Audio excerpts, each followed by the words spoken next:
ठीक है, क्या होता है, होना चाहिए। ठीक है, अब देखिए इसका सबसे पहले हम लोग पॉजिटिव सेंटेंस का स्ट्रक्चर देखते कि हम लोग इसका यूज़ कैसे कर सकते हैं, इसका स्ट्रक्चर क्या होता है। ठीक है, तो देखिए सबसे पहले पॉजिटिव सेंटेंस में इसका यूज़ करते हैं सब्जेक्ट, उसके बाद शुड, फिर बी और फिर ऑब्जेक्ट का यूज़ करते हैं। ठीक है, अब किस तरह का सेंटेंस हम लोगों का हो सकता है और हम लोग उसको इजीली कैसे इंग्लिश में बोल सकते हैं। ठीक है, इसके बारे में जानते हैं। तो जैसे देखिए, उसे ईमानदार होना चाहिए। ठीक है, यानी आपका सेंटेंस में होना चाहिए दिया है तो उसमें हम लोग क्या यूज़ करते हैं, यूज ऑफ शुड बी का यूज़ होता है। ठीक है, यानी शुड बी लगाना है। तो देखिए उसे ईमानदार होना चाहिए, तो सबसे पहले हम लोग क्या करेंगे, सब्जेक्ट लिखेंगे। तो सब्जेक्ट आपका क्या दिया है, उसे का इंग्लिश क्या होता है, अगर लड़का है तो ही का यूज़ करते हैं और अगर लड़की रहे तो शी का यूज़ होगा। ठीक है, ही, उसके बाद क्या लगाना है, शुड बी, शुड बी, उसके बाद से ऑब्जेक्ट क्या दिया है, ईमानदार होना चाहिए। ठीक है, तो ईमानदार का इंग्लिश क्या होता है, honest. He should be honest, उसे ईमानदार होना चाहिए। नेक्स्ट एग्जांपल देखिए आपका क्या दिया हुआ है, तुम्हें सावधान होना चाहिए। ठीक है, तो तुम्हें का इंग्लिश क्या होगा, यू,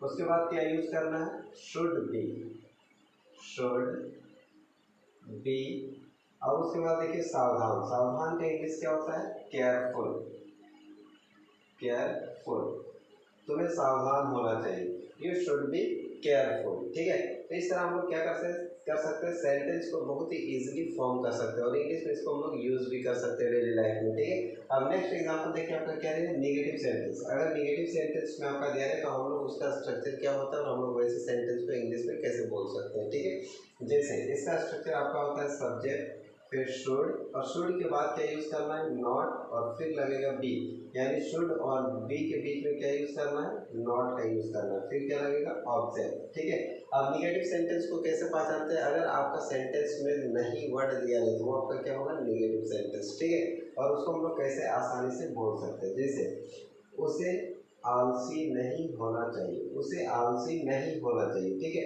तो उसे का इंग्लिश क्या होगा, ही, उसके बाद क्या लगाना है, शुड नॉट बी। ठीक है, देखिए नहीं आपका सेंटेंस में दिया तो ये आपका क्या हो गया, निगेटिव सेंटेंस, और इसके लिए हम लोगों को क्या यूज करना है, शुड नॉट बी। ठीक है, तो क्या लगेगा, शुड नॉट बी। अब देखिए आलसी, आलसी का इंग्लिश क्या होता है, लेजी। ठीक है, he should not be lazy, उसे आलसी नहीं होना चाहिए, उसे खुश नहीं होना चाहिए, he should not be happy, तुम्हें उदास नहीं होना चाहिए, you should not be sad। Okay, next, कमरा गंदा नहीं होना चाहिए। ठीक है, तो अब कमरा गंदा नहीं होना चाहिए, यहाँ पर आपका सब्जेक्ट क्या दिया है, कमरा, तो इसके लिए हम क्या यूज करेंगे, द रूम। अब नहीं होना चाहिए के लिए हम क्या यूज कर सकते हैं, should not be, should not be, और गंदा का इंग्लिश क्या होगा, डर्टी। ठीक है, DIRTY, the room should not be dirty, room गंदा नहीं होना चाहिए। ठीक है, अब हम लोग शुड बी का नेक्स्ट यूज समझते हैं जहाँ पे हम लोग का वर्ब लगा रहे हैं। ठीक है, अब देखिए शुड बी, यहाँ पर हम लोग जो सेंटेंस पढ़े इसमें आपका क्या है कि वर्ब का यूज कहीं पे नहीं किया गया। ठीक है, लेकिन जब वर्ब लगेगा तो वो सेंटेंस आपका कहाँ पे पहुंच जाएगा, पैसिव वॉइस में। अब ऐसे सेंटेंस को हम लोग इंग्लिश में कैसे बोलते हैं। ठीक है, जैसे सब्जेक्ट, शुड बी, उसके बाद वर्ब का थर्ड फॉर्म, फिर ऑब्जेक्ट का यूज करते हैं। ठीक है, तो इस तरह का सेंटेंस में कहाँ पे यूज करते हैं, अगर किसी काम को किया जाना चाहिए, अगर कोई काम किया जा रहा है तो वहाँ पे हम लोग शुड बी का यूज करते हैं। ठीक है, और शुड बी के साथ हम लोग को क्या लगता है, वर्ब का थर्ड फॉर्म का यूज होता है। ठीक है, जैसे उसे बुलाया जाना चाहिए, उसे बुलाया जाना चाहिए, यहाँ पर देखिए बुलाने का काम किया जा रहा है। ठीक है, तो ऐसे सेंटेंस को हम लोग इंग्लिश में कैसे बोलते हैं, उसे बुलाया जाना चाहिए। तो सबसे पहले हम लोगों को क्या लगाना, सब्जेक्ट, सब्जेक्ट क्या दिए, उसे का इंग्लिश क्या होगा, ही। ठीक है, फिर शुड बी, शुड बी, फिर वर्ब का थर्ड फॉर्म। अब यहाँ पर देखिए काम क्या हो रहा है, बुलाना। ठीक है, तो बुलाना का इंग्लिश क्या होता है, कॉल, कॉल का वर्ब से क्या होता है, कॉल्ड। ठीक है, ही शुड बी कॉल्ड, उसे बुलाया जाना चाहिए, ही शुड बी कॉल्ड, उसे पीटा जाना चाहिए, ही शुड बी बिटन, उसे पढ़ाया जाना चाहिए, ही शुड बी टॉट, समझ में आया। नेक्स्ट एग्जांपल देखिए आपका क्या है, बच्चों को कम से कम कुछ खिलाया जाना चाहिए। बच्चों को कम से कम कुछ खिलाया जाना चाहिए, ठीक है, भूखे नहीं छोड़ देना चाहिए। तो देखिए ऐसे सेंटेंस को हम लोग कैसे बोल सकते हैं, बच्चों को, इसके लिए हम लोग क्या करेंगे, द चिल्ड्रेन या तो kids, the kids should be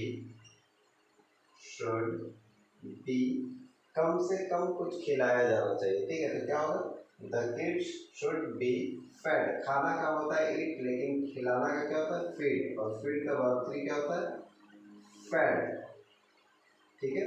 the kids should be fed, बच्चों को खिलाना चाहिए, कम से कम कुछ खिलाया जाना चाहिए। तो देखिए कम से कम का इंग्लिश क्या होगा, एटलीस्ट,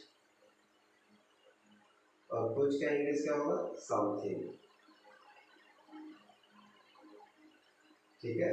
तो the kids should be fed at least something, बच्चों को कुछ न कुछ खिलाया जाना चाहिए, ठीक है। आई होप कि ये वीडियो समझ में आया होगा। अगर वीडियो समझ में आया तो वीडियो को लाइक कीजिएगा, अपने दोस्तों में शेयर कीजिएगा, और अगर आप चैनल में नए हैं तो चैनल को जरूर सब्सक्राइब कीजिएगा। मिलते हैं नेक्स्ट वीडियो में, तब तक के लिए बाय बाय, जय हिंद, थैंक यू।